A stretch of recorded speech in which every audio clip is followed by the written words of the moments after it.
It was a drizzly Tuesday afternoon when I received the call that would change the trajectory of my life. An unknown number flashed on my phone, and against my better judgment, I answered. The voice on the other end was curt, almost cold. "Mr. Anderson, this is Harriet Shaw from Shaw and Peters Solicitors.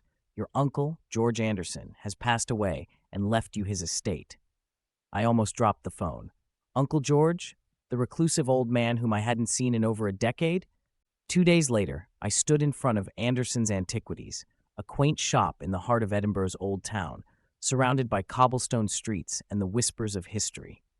The air smelled of wet stone and forgotten tales. The shop window displayed an assortment of oddities: a moth-eaten taxidermy owl, ancient books bound in leather, and other curios that seemed as old as time.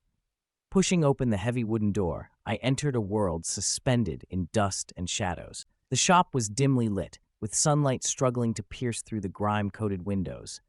The air was thick with the scent of old wood and mildew. As I walked through the aisles, my footsteps echoed off the walls, each step stirring the air and lifting small swirls of dust from the ground. It felt like walking into a crypt where every item whispered secrets of its past. I spent hours rummaging through piles of artifacts and old letters, trying to find anything that might explain why Uncle George had left me this eerie inheritance. The shop took on a more sinister ambiance as night began to fall and the last of the day's light faded. Shadows seemed to creep along the walls, and every creak and groan of the old building sent shivers down my spine. It was then, in the quiet solitude of the shop, that I first heard it. A soft, almost imperceptible whisper coming from the back of the room. "Leave." The voice hissed so quietly I thought I might have imagined it.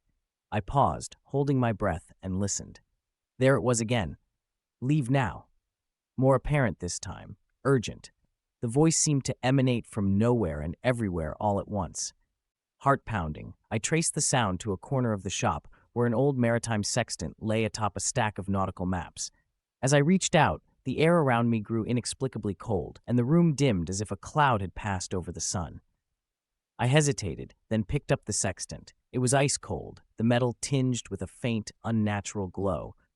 Suddenly, the room was filled with whispering voices, overlapping and merging into a cacophony that made my head spin. The voices were pleading, warning, threatening. Dropping the sextant, I stumbled back, and as it hit the ground, the voices stopped abruptly. The silence that followed was suffocating. What was this place? What secrets did it hold? And why, oh why, had Uncle George left it to me? When I inherited the old antique shop from my estranged uncle, I never expected it to be a gateway to the supernatural, much less a haven for the undead. The shop, cloaked under the permanent gloom of Edinburgh's misty evenings, seemed ordinary during the day, a mere collector's haven. But at night, it transformed into something out of a Gothic nightmare. The first clue that something was amiss came on my first night there. As dusk fell, a strange visitor arrived, a woman with an ageless grace and eyes that flickered red in the dim light of the shop. She walked with a silent, feline grace, her gaze fixed on a particularly ancient necklace displayed in the center of the room. "Beautiful, isn't it?" she remarked, a melodious whisper that seemed to echo slightly more than natural. "Yes, it belonged to a countess," I replied, trying to sound knowledgeable, although I knew nothing of its origin. The woman smiled slowly, knowingly, making my heart race. "Much like yourself, it holds more than just beauty. It holds power," she said, her eyes locking onto mine with an almost palpable intensity. As she left, the air felt colder, the shadows deeper. That night, as I closed up, the whispering started. Voices, faint and hissing, filled the room, urging me to follow, to descend into the basement, a place I had avoided since my arrival. Compelled by a force I couldn't resist, I found myself standing before the heavy basement door, heart pounding. I descended the creaky stairs into the darkness below, where the air was thick with the scent of earth and decay. The faint light from my flashlight revealed rows of old furniture and statues covered in white sheets. As I moved more profoundly, I stumbled upon a peculiar scene, an ornate coffin surrounded by candles, their flames casting ghostly shadows. The lid was ajar, and inside, the woman from earlier lay motionless, her features serene yet unnaturally pale. The sight froze me to the spot. Was she dead? No, her chest rose and fell with a rhythmic slowness that was almost imperceptible. The realization dawned on me then. She was a vampire, and this shop was her lair. Terrified yet fascinated, I backed away slowly, but not before I noticed the necklace from earlier around her neck, glowing faintly in the dark. What powers did it hold? What had I gotten myself into by inheriting this place? The days following my chilling discovery in the basement blurred into nights filled with unease and whispers of the past. I tried to go about my daily business, attending to the few customers who drifted into the shop, drawn by its collection of curiosities. But my mind was always on the basement, on her, the vampire who slumbered beneath my feet. Curiosity, a dangerous lure, gnawed at me. I began researching the artifacts in the shop, especially the necklace that seemed to hold power over her. The necklace, I learned, belonged to a Hungarian countess from the 17th century, rumored to have been a powerful sorceress before turning into a creature of the night. It was said to contain a fragment of the true cross embedded within its ornate gold filigree, a relic that could offer protection or immense power to any vampire who possessed it. Nights were the hardest. I would hear her moving below, and the soft sound of her steps was a stark reminder of the reality of my new world. Occasionally, she would appear in the shop after sunset, browsing through the antiques, always graceful and always watching me with those deep red eyes that seemed to know all my thoughts. One such evening, as the sun dipped below the horizon and the shadows stretched long and thin, she approached me. "You have been researching," she stated more than asked, her voice calm and melodic. "Yes," I admitted, my voice steady despite the fear. "I need to understand what this all means." She considered me for a moment, then, with a fluid motion, removed the necklace and placed it on the counter between us. "This necklace grants me strength, but also binds me. I cannot leave this shop, not while it exists." Her confession startled me. "Why tell me this?" I asked, wary of her motives. "Because I need your help," she said simply. "In return, I can teach you about the powers you inherited with this shop, powers embedded within its walls and artifacts." Torn between fear and fascination, I agreed to her proposal. Thus began our strange partnership. By day, I managed the shop and continued researching the supernatural. By night, she taught me the secrets of the artifacts, each with its own story and power. As weeks turned into months, the shop became more than just a place of business. It became a center of mystical learning and a haven for those seeking the obscure and paranormal. Our reputation grew, attracting collectors and magic practitioners from around the globe. However, with fame came danger. Others began to covet the powerful artifacts and the vampire's presence. One stormy night, a group of hunters arrived, armed with knowledge and weapons to destroy the undead. The shop turned into a battleground, with every shadow a hiding spot and every light a potential exposure. In the chaos, I defended the vampire and fought alongside her. Our alliance had grown more profound, a bond forged by shared secrets and battles. As we fought off the intruders, I realized how much my life had changed since inheriting Anderson's antiquities. I was no longer just a shopkeeper. I was a guardian of secrets, a student of the dark arts, and a protector of the supernatural.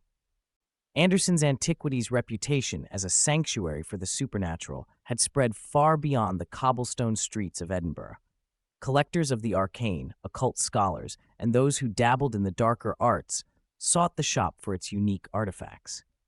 My role as the guardian of these items deepened, and under the vampire's tutelage, my understanding of the magical realm expanded exponentially. One crisp autumn evening, a peculiar visitor arrived, cloaked in a heavy, hooded mantle that did little to conceal the ominous aura surrounding him. His eyes, when he revealed them, glimmered with a predatory gleam. He introduced himself as Dr. Alaric Vogel, a collector of rare magical artifacts. His interest was immediately drawn to the Goblet of Shadows, which to his eyes was nothing more than a mundane clay mug.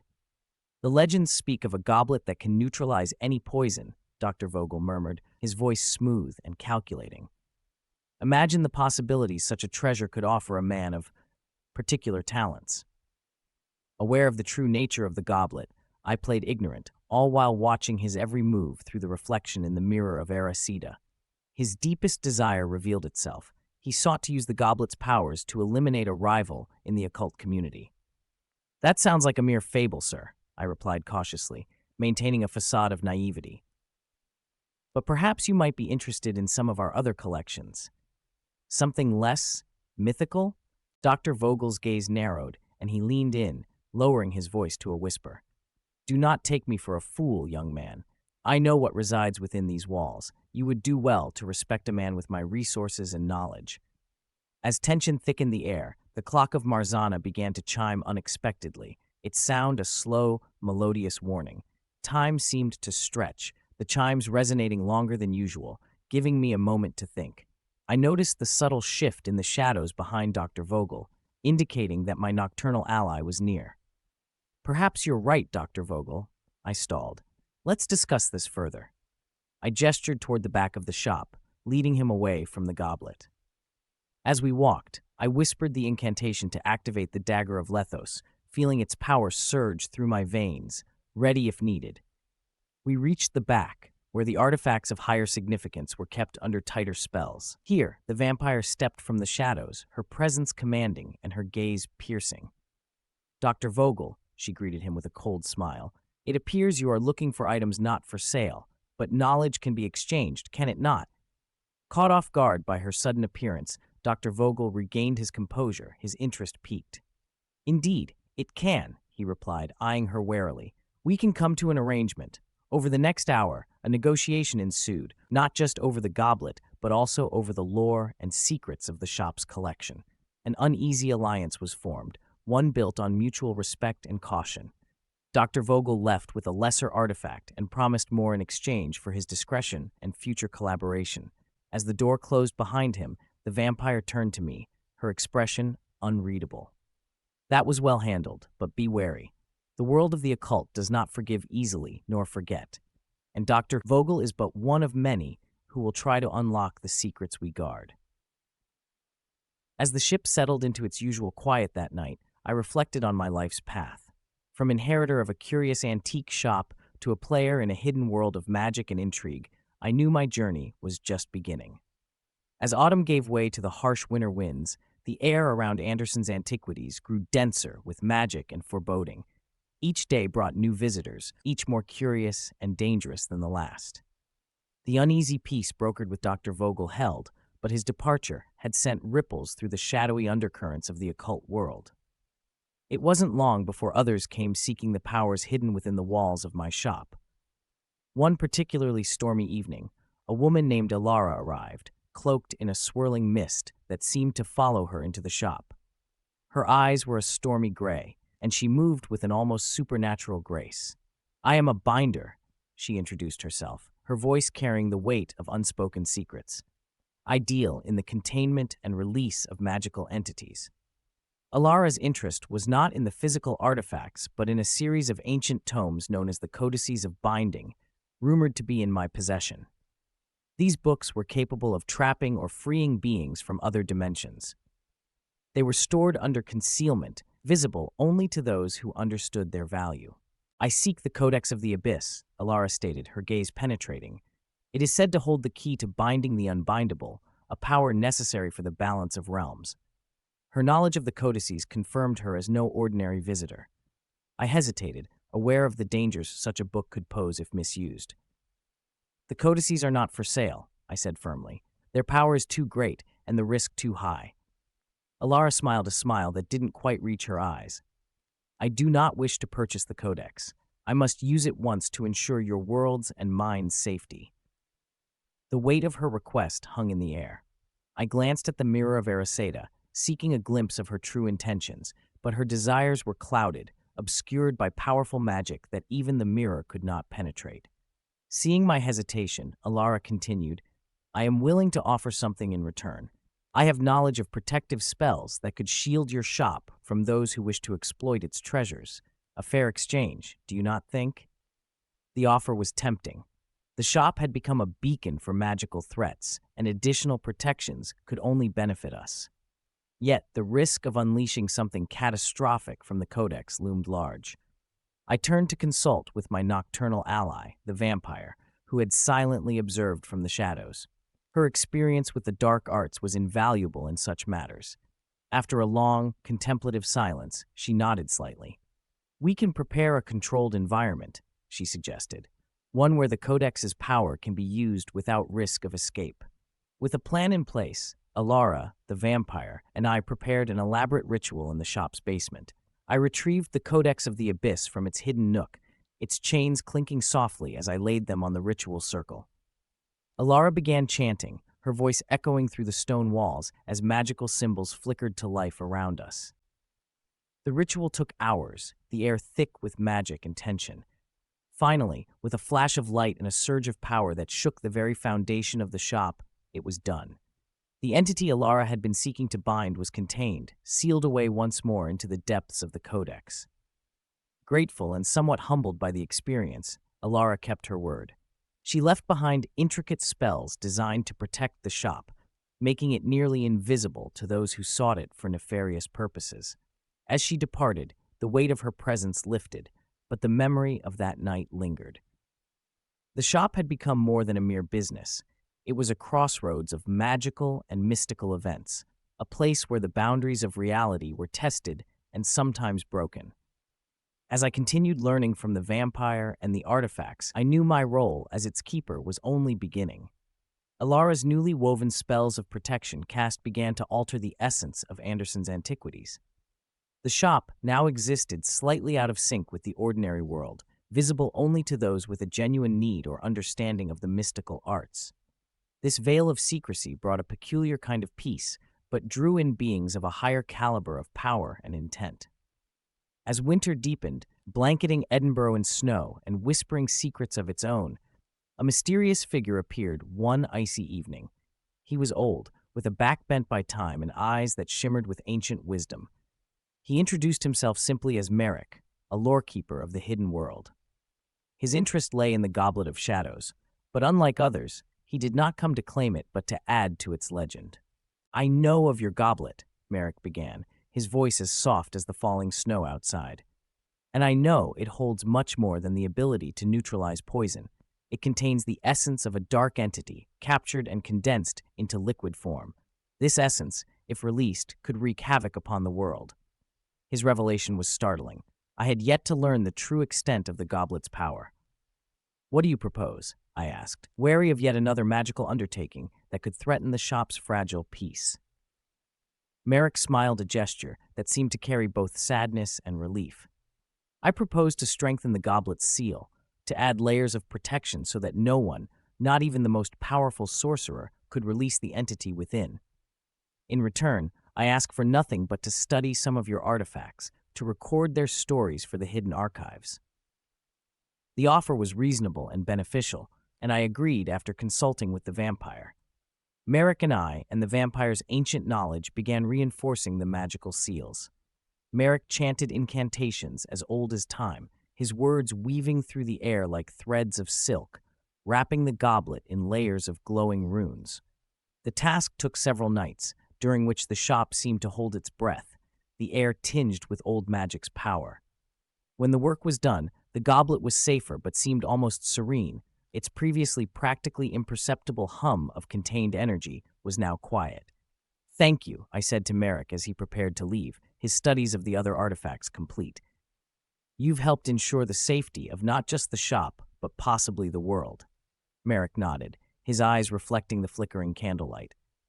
"We lore keepers have a duty to both the past and the future. Remember, the shop chose you as much as you inherited it. Its secrets are yours now, but also your responsibility." His words lingered in the shop long after he had gone, a reminder of the weight now resting on my shoulders. The days that followed were quieter, the shop's new spells keeping away all but the most determined or needy of magical seekers. The vampire joined me one evening as I read one of Merrick's transcriptions about the artifacts. Her presence had become a comforting constant in the shop's ever-changing world. "We have done much," she said thoughtfully, "but the path of knowledge is endless. What do you wish to explore next? The artifacts have many more secrets to unveil." Her question echoed in the now peaceful shop, filled with artifacts brimming with untold powers and stories. There was much to learn, and perhaps even more to guard against. But with each challenge, I felt myself growing into the role of the keeper of Anderson's antiquities, a guardian of the mystical crossroads between the ordinary and the extraordinary. As the days lengthened and the grip of winter began to wane, the shop, under its new layers of magical protection, seemed to settle into a new rhythm. Isabella, the vampire, whose alliance had become my guiding star in the realm of the arcane, spent the evenings teaching me the finer points of artifact lore and the intricate dance of power that governed the hidden world. One frosty evening, as we were cataloging a newly acquired collection of enchanted amulets, Isabella paused, her gaze turning toward the frosted window. "We've been reacting to the world outside for too long," she mused, her voice a melody of ancient wisdom tinged with melancholy. "It might be time to take a more proactive role." "What do you have in mind?" I asked, intrigued by her sudden shift in tone. Isabella turned from the window, her eyes glowing softly in the dim light of the shop. "There are artifacts out there, scattered and lost, each holding a key to untold powers and ancient histories. What if we could recover them before they fall into the wrong hands? What if Anderson's Antiquities became a keeper of relics and a seeker of them?" The idea was exhilarating. Stepping out of the shop's shadows and into the broader world of magical intrigue promised adventure and a chance to secure the safety of the realms by controlling powerful artifacts. We would need allies, information, and careful planning. The world is not kind to those who meddle with its hidden depths. Isabella nodded, her smile slow and enigmatic. "Indeed, and that's why our first step is to visit the arcane library of Edom.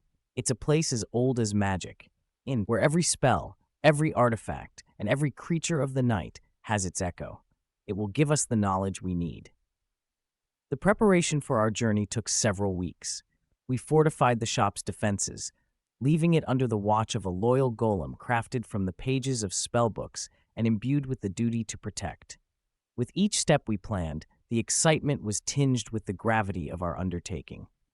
Finally, cloaked under the cover of a new moon, Isabella and I set forth. The arcane library was located in the desolate moors of the Scottish Highlands, where the veil between worlds was thin and the air was thick with the power of the unspoken.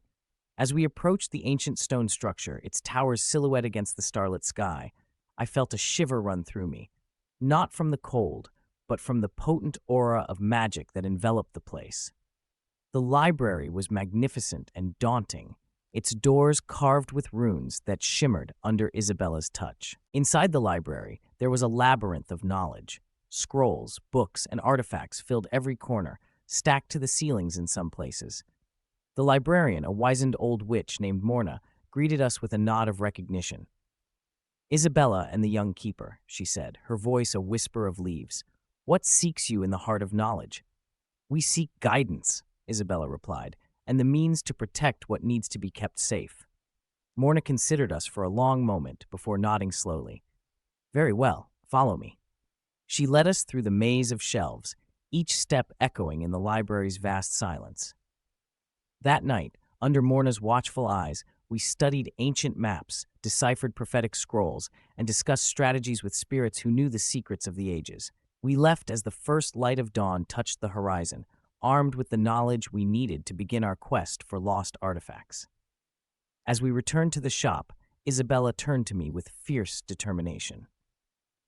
"This is just the beginning," she said. "The world holds wonders and horrors in equal measure, but together we can tip the balance." With Isabella by my side and the arcane library's wisdom in our minds, I felt ready to face whatever challenges awaited. Anderson's Antiquities was about to embark on its most daring chapter yet. Contrary to the common myths that bind most vampires to the shadows of the night, Isabella possessed a rare and ancient amulet known as the eclipse pendant. Crafted during a lunar eclipse, the pendant was imbued with deep enchantments that allowed a vampire to walk under the sun's gaze without harm. It was a relic of her long past, a symbol of her high standing within the secretive circles of the undead. As we prepared to leave the arcane library of Edom, Isabella adjusted the pendant around her neck, its surface catching the dim light of dawn and flickering with a soft, otherworldly glow. "This amulet," she explained, seeing my curious glance, "was forged in the shadow of a blood moon, combined with the blessing of a forgotten sun deity. It protects me from the sun's more fatal effects." The pendant was a shield against sunlight, and a potent artifact capable of absorbing and redistributing magical energies. This feature proved invaluable as we ventured into environments laden with arcane powers. With this revelation, daylight, which would typically spell vulnerability for vampires like Isabella, became another element she could navigate. Her ability to move freely during the day significantly broadened the scope of our quest for ancient artifacts. It allowed us to operate under the guise of normalcy, blending into the bustling day-to-day activities that could cover our more clandestine movements. As we walked away from the library, the early morning light bathing the moor in a soft glow, Isabella's presence was as natural as any other traveler's. This ability to transcend traditional vampire weaknesses was a testament to her unique status and deepened the mystery surrounding her centuries-long existence. "Now that we can operate day and night," Isabella stated, a hint of excitement coloring her voice, "our search for the artifacts will not be confined by the rising or setting of the sun. We can aggressively pursue leads and protect the shop's interests more flexibly." Her words opened up a realm of possibilities for our endeavors. The freedom to move through the world at any hour significantly empowered our mission, allowing us to chase down myths and protect relics with a relentless vigor that would have been impossible under the constraints of night. As the days grew shorter and the shadows within Anderson's Antiquities deepened, the enchanted air around the shop seemed to throb with unspoken secrets. Isabella, with her centuries of knowledge, and I, increasingly adept in the arcane arts, found ourselves at the heart of a nexus of supernatural activity. One fog-laden evening, as the mist clung like a shroud to the streets of Edinburgh, a knock echoed through the shop, slow and deliberate. I opened the door to reveal a man enshrouded in a dark cloak, his face obscured by the hood. His presence carried a chill that seemed to seep into the very bones of the building. "Good evening," he intoned, his voice like gravel. "I seek the keeper of Anderson's Antiquities." "That would be me," I responded, stepping aside to let him enter. The man moved deliberately, eyes scanning the myriad artifacts with an appraising gaze. "I am known as Corbin," he said as he pulled back his hood, revealing sharp, angular features and eyes that glowed with a faint, unnatural light. "I come with a warning and an offer. There is a gathering storm, a convergence of dark forces interested in the powers you harbor within these walls." Emerging from the shadowed corners of the shop, Isabella approached and studied Corbin with an intensity that made the air around them crackle. "What sort of storm?" she asked, her voice betraying no emotion. Corbin's gaze shifted between us as he weighed his words. "There are those who would unleash the bound wraiths, spirits of malice and destruction, contained long ago. They believe one such spirit is sealed within an artifact in your possession." I exchanged a look with Isabella, both of us thinking of the Goblet of Shadows, its powers more profound and terrifying than most knew. "And your offer?" I prompted. "To help you protect it," Corbin replied. "In return, I ask for safe haven and access to your resources. My abilities can fortify your defenses." Skeptical yet aware of the escalating threats, we agreed to a temporary alliance. Over the following weeks, Corbin proved his worth. He was a necromancer skilled in manipulating spirit energies and protective wards. Under his guidance, we enhanced the shop's magical barriers, weaving spells of concealment and traps for unwelcome intruders. As we worked, the tension grew from the looming threat and Corbin's mysterious past, which he guarded closely. However, the more immediate concern was the impending threat of the bound wraith's release. The night the storm finally broke, the air was electric with magic. Dark clouds swirled overhead, mirroring the tumultuous energies converging on Anderson's Antiquities. Corbin, Isabella, and I stood ready, surrounded by our most potent artifacts, prepared to defend the shop from the onslaught. The attack came at midnight, with figures cloaked in darkness, their faces hidden by bone masks. They were sorcerers of the Black Circle, adept in dark magic, their minds set on unleashing chaos. The battle was fierce, with spells clashing in the night, shattering windows and scorching the walls. Together we fought them off, Corbin's necromancy proving crucial, Isabella's vampiric strength a formidable force. As dawn approached, the attackers retreated, thwarted, but vowing revenge. As we assessed the damage and restored the shop's protection in the aftermath, I realized how much had changed since I had inherited this place. Anderson's Antiquities was no longer just a shop, but a bastion against the darkness, a place of power that attracted allies and enemies alike. With our secrets and skills, Isabella, Corbin, and I had become guardians of artifacts and the very fabric of reality. The challenges ahead were daunting, but together, we were ready to face whatever the shadows held. With the first battle won, but the war far from over, our trio understood that the forces arrayed against us would only grow stronger and more desperate. Now a permanent fixture in our unusual alliance, Corbin suggested we take a more proactive stance. "It's time we stop waiting for them to come to us," Corbin said one evening, his eyes scanning an ancient map of ley lines that intersected in Edinburgh. "We should consider disrupting their efforts, cutting them off from their power sources." Isabella nodded in agreement, her keen mind always strategizing. The Black Circle relies heavily on ancient sites of power. If we can sever their connections to these sources, we can weaken them significantly. Her proposal set the course for our new mission. We began researching the most potent ley lines and the dark rituals the Black Circle might use.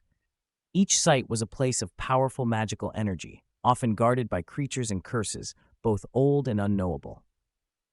Preparing for such a journey required physical readiness and a deep dive into the mystical knowledge housed within the shop's walls. Over the next few weeks, we gathered artifacts that would aid us, including the Lantern of Revealing, which could illuminate the true nature of any enchantments or illusions, the Shield of Barriers, a small, unassuming medallion that, when activated, would create a powerful force field, and the Rod of Severance is capable of cutting through magical connections. Armed with these, we set out under the cloak of night, targeting the first site, the ancient druidic stones on the city's outskirts. According to our research, the Black Circle planned to perform a blood ritual during the lunar eclipse, a mere fortnight away. As we approached, the stones stood cold and silent in the moonlight. The air was thick with the scent of impending rain and magic. With his deep understanding of necromantic energies, Corbin sensed the presence of guardians, spectral entities bound to the site. "We need to be quick," he whispered, setting up the Lantern of Revealing. The area lit up with a ghostly light, revealing the spectral guardians circling the stones like wraiths in a slow, eerie dance. Using the Rod of Severance, I approached the nearest stone. The moment the rod touched the ancient rock, a jolt of energy surged through me, and the air crackled with power. Isabella and I moved to each stone individually, severing the ties that bound the spirits. The guardians, freed from their bindings, vanished into the night with whispers of ancient secrets and silent thanks. With the site secured, we performed a sealing rite, using salts blessed in the shop under a new moon and runes drawn from the Book of Binding. These measures would prevent any further dark rituals from taking effect here. As we packed our tools, the first raindrops began to fall, washing away the remnants of the night's activities. It felt like a small victory, but we knew it was just the beginning. "We'll need to move faster," Isabella said as we returned to the shop. "The Black Circle won't take long to realize what we've done." True to her words, the consequences of our actions were swift. Within days, we received messages via magical conduits, threats and warnings.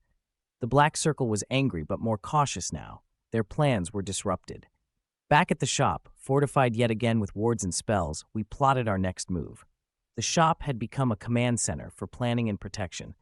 Each artifact we possessed was a relic of the past and a weapon or shield in our ongoing battle. This war, Corbin mused one night, is not just about protecting relics.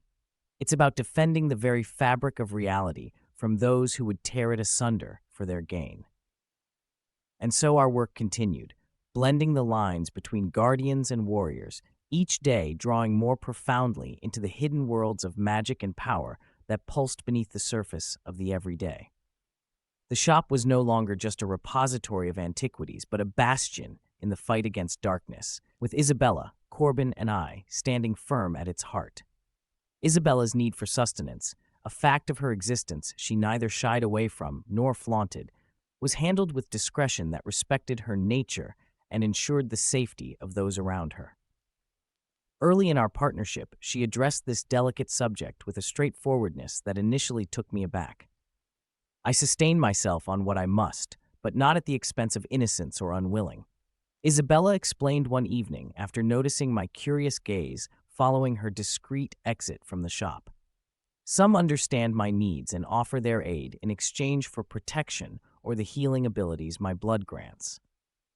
This arrangement was part of a pact she had formed decades ago with a network of individuals, some part of the magical community, others merely humans with a penchant for the occult who sought the allure of the supernatural. They would meet regularly, away from the shop, in places kept secret for their privacy and safety.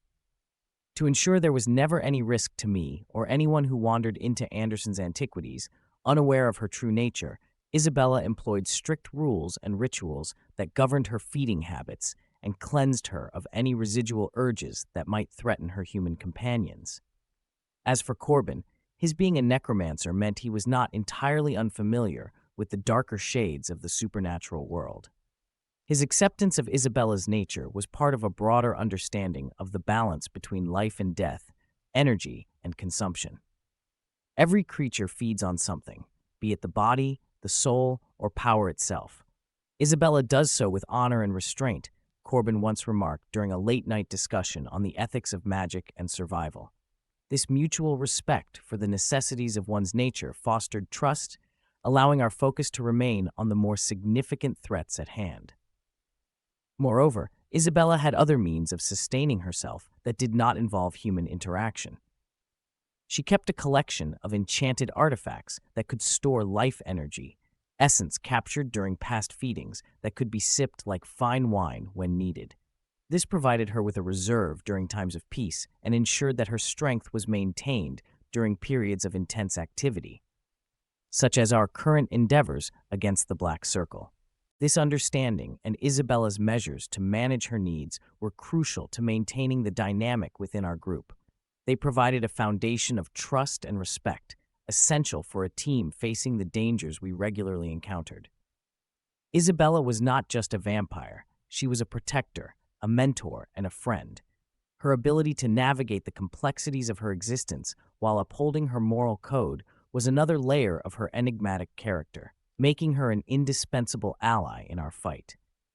As our understanding deepened and our preparations against the Black Circle intensified, the dynamics within Anderson's antiquities evolved. Isabella, Corbin, and I grew in strength, knowledge, and reliance on one another. It became clear that our battle was against external forces and the isolation often accompanying lives on society's fringes. One late evening, a sudden chill swept through the shop as we sorted through a recent acquisition of artifacts, including everything from a sorcerer's staff to a banshee's comb. The candles flickered, casting erratic shadows against the walls, and a sense of unease settled over us. "It seems we have triggered an alarm," Corbin noted, his voice calm despite the rising tension. He pulled a small, intricately carved box from the pile, an object we hadn't yet cataloged. "This box is warded. It was meant to alert its previous owner if tampered with." Isabella approached her movements gracefully and composedly. "We need to neutralize it before it draws unwanted attention," she said, examining the runes etched into the wood. She traced a series of symbols in the air with a practiced touch, muting the box's magical emissions. Her familiarity with such enchantments was a testament to her centuries of dealing with the supernatural. The incident reminded us of the constant vigilance required in our work. Each artifact held power, secrets, and potential threats. This realization spurred us to establish a new protocol for handling acquisitions, combining Isabella's enchantment expertise, Corbin's necromantic shields, and my growing skills in magical detection. As we fortified our defenses and expanded our knowledge base, word of our activities began seeping into the magical world's darker corners. Challenges came more frequently, not only from the Black Circle, but also from other factions interested in the shop's treasures. One such challenge arrived as a duel challenge from a rival collector, a sorceress known for her ruthless acquisition tactics. The gauntlet was thrown down one morning via a messenger, a crow that delivered a letter written in glowing ink. The letter proclaimed, The sorceress Morella challenges the keeper of Anderson's antiquities to a duel of wits and magic for possession of the cursed opal of Karzug. The opal, a recent acquisition believed to enhance magical abilities exponentially, was of immense value. While archaic, dueling was still respected in certain circles as a way to resolve disputes. Declining was not an option without risking our reputation and inviting further challenges. "We accept," I declared after consulting with Isabella and Corbin, "but we do so on our terms." Together, we crafted a response, setting the terms for the duel, a series of magical tests to be held within the neutral grounds of the enchanted forest, overseen by an impartial magical adjudicator. The day of the duel dawned clear and cold. The enchanted forest, where the natural and magical worlds intertwined, was the perfect arena for such a contest. Morella arrived, her confidence evident in her stride, her eyes fixed on the prize.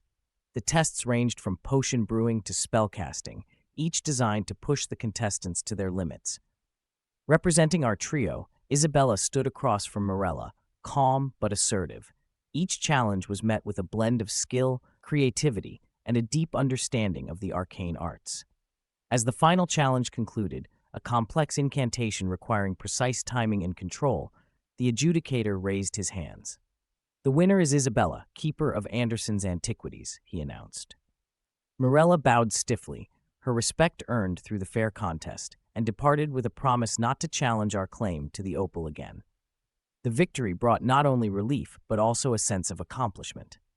We had defended our rights through knowledge and magic, reinforcing the reputation of Anderson's antiquities as a place of power and wisdom. As we returned to the shop, the opal was safely secured among our most protected artifacts, and our bonds became stronger than ever. We were more than guardians of magical items. We were defenders of a legacy that bridged the past and the future, standing firm against the rising tide of darkness. Among the myriad of artifacts housed within the labyrinthine shelves of Anderson's antiquities was an unassuming amulet known as the Lunar Crest. It was forged in the depths of ancient forests under the light of a blood moon. It possessed the power to control the transformation of werewolves, a power both coveted and feared within the lycanthrope community. As autumn waned into the darker days of winter, whispers of the Lunar Crest's powers began to spread beyond the usual clientele of the shop. A powerful and ancient clan of lycans, known as the Fenrir Brotherhood, had caught wind of its existence. This clan, steeped in both nobility and savagery, had long sought a means to master their bestial transformations, desiring control to manipulate their power for both political gain and personal control. One chilly evening, as the wind howled through the streets of Edinburgh like the cries of the wild, a figure cloaked in shadows approached the shop. The door creaked ominously as he entered, his eyes gleaming with a fierce, predatory light. He introduced himself as Rolf, the emissary of the Fenrir Brotherhood. "We seek the Lunar Crest," Rolf stated, his voice a deep growl barely contained within his human form. "We believe it belongs with us, with those who can truly appreciate and utilize its powers." Sensing the dangerous undercurrents that accompanied Rolf's visit, Isabella stepped forward. "The Lunar Crest is not merely an artifact to be wielded. It holds a power that could disrupt the balance of nature. Why should we entrust it to you?" Rolf's snarl was almost imperceptible, but the threat was clear. "Without it, our transformations are at the mercy of the moon. With it, we can prevent unnecessary violence, control our younger members, and maintain secrecy in a world that hunts us. Or would you rather we take it by force?" The tension thickened, and the stakes were higher than ever. Always the strategist, Corbin interjected with a proposal. "Perhaps a trial could be arranged. Demonstrate your control and intentions with the crest under supervised conditions. If your claims hold true, a temporary guardianship could be considered." Reluctantly, Rolf agreed. The trial was set to occur in the ancient ruins outside the city, a neutral ground known for its mystical energies. The night of the trial, the Brotherhood gathered, their forms shifting uneasily between man and beast under the full moon's gaze. Isabella, Corbin, and I observed as Rolf, adorned with the Lunar Crest, demonstrated the amulet's power. With a mere touch, he calmed a young lichen caught in the throes of a painful transformation, his agony ceasing as if soothed by an unseen hand. It was a powerful display, one that could not be easily dismissed. However, as the trial concluded, an unexpected betrayal unfolded. A faction within the Brotherhood, opposed to the idea of control, launched an attack, aiming to seize the crest for themselves and unleash chaos. A fierce battle erupted, underpinned by the roar of lichens and the crackling of magical spells. In the chaos, the true nature of the crest began to reveal itself. It could control transformations and amplify the wearer's power, a fact that Rolf had hoped to conceal. The betrayal deepened the rift within the Brotherhood and highlighted the dangers of such an artifact falling into the wrong hands. After a night of fierce fighting and strategic retreats, we managed to reclaim the lunar crest and return it to the safety of the shop's most secure vault. The Brotherhood, now divided, retreated with warnings of further confrontations. "We must be vigilant," Isabella stated as we assessed the damage. "The crest is more powerful and more dangerous than we knew. It can sway the balance among lichens and all who dwell in the shadow of the supernatural." The incident proved that Anderson's Antiquities was more than a mere shop. It was a vault of powers that required careful guardianship. With each artifact's potential to protect our roles as its protectors became ever more crucial. Thank you for listening to the story. If you found it engaging, please take a moment to leave a comment, like the post, and subscribe to the channel. Your support means the world to us and will help us create more amazing content.